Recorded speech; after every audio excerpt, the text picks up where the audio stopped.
Ça, c'est le calendrier de l'Assemblée nationale. En soustrayant les congés, les journées de travaux en circonscription, finalement, il reste 16 jours avant la pause estivale. Qu'est-ce que la nouvelle première ministre peut vraiment faire en un si court délai? Christine Fréchette a prévu ramener au moins 13 projets de loi morts au feuilleton quand François Legault a décidé de suspendre les travaux parlementaires il y a un mois. Mais elle compte aussi en déposer au moins 4 autres. Par exemple, 2 seront en lien avec la protection du français. La première ministre aimerait élargir l'application de la loi 101 pour que plus de gens obtiennent leur diplôme en français à la formation aux adultes et professionnels. Elle veut aussi déposer un projet de loi pour protéger les circonscriptions menacées de disparaître dans le redécoupage électoral. Et enfin, on attend le dépôt de la loi Gabi-Renault, qui est inspirée de la loi de Clare au Royaume-Uni, qui permettra à des femmes de connaître les antécédents de violence de leur conjoint. Ça devrait faire l'unanimité, ça devrait être adopté très rapidement et facilement parce que tous les partis politiques sont en faveur, d'autant plus que 9 féminicides ont été commis au Québec depuis le début de l'année.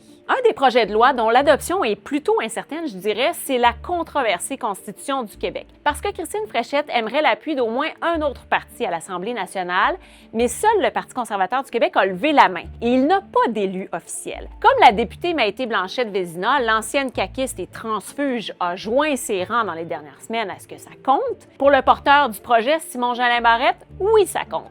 Mais c'est pas clair si Christine Fréchette trouve que c'est suffisant pour décider d'en forcer l'adoption. À cause du coût de la vie, on constate que de plus en plus de jeunes ont de la difficulté à accéder à la propriété. Si on veut réduire notre dépendance aux États-Unis, on doit mieux accompagner nos PME. À l'avenir, on doit couper moins de rubans et faire de meilleurs investissements. Dans son discours d'ouverture de la session parlementaire, son premier prononcé au Salon Rouge, elle a identifié 5 priorités à réaliser en 5 semaines. Le coût de la vie, l'économie, les services, les infrastructures et l'identité québécoise. Avec seulement 4 petits mois devant elle avant l'élection, elle a décidé de laisser tomber les grandes orientations gouvernementales dans son discours et a plutôt opté pour des mesures très concrètes pour aider les Québécois. Comme par exemple rembourser une partie de la taxe de bienvenue, augmenter les soins à domicile ou alléger le fardeau fiscal des PME. Ça, ce sont toutes des mesures qui pourraient très bien faire partie d'une plateforme électorale.